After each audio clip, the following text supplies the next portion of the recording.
Krishna crouched on a white wooden dock and peered into the rapidly darkening Harrington Sound. Then he straightened his back and looked up at the fading sky. He didn't have much time. He slipped noiselessly into the water. He'd dive another day.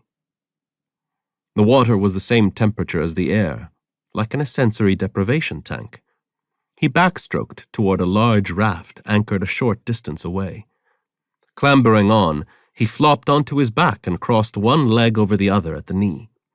He placed his hands behind his head and lay on his back with his eyes open, studiously turning his mind blank.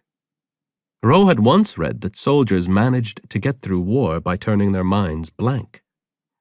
He was now uncommonly good at this, as he had been at war for some time now.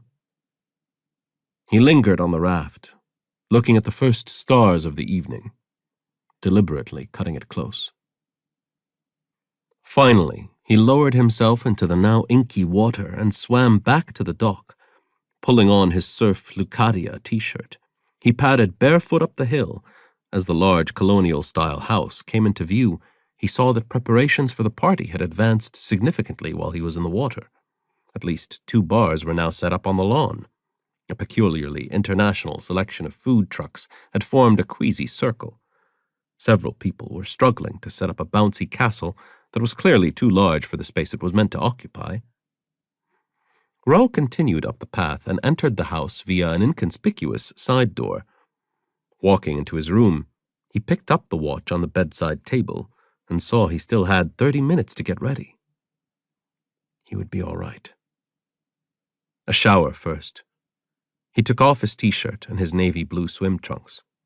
As he walked toward the bathroom, his eyes fell upon his phone lying on the bed. He picked it up to give it a cursory glance, and then he froze. There were an unusual number of notifications, in an unusual number of ways. Texts, emails, several missed calls, other messaging apps.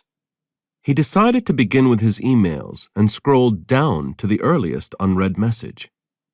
And then time stopped. Roe stared into space, his eyes vacant, his mouth hanging open.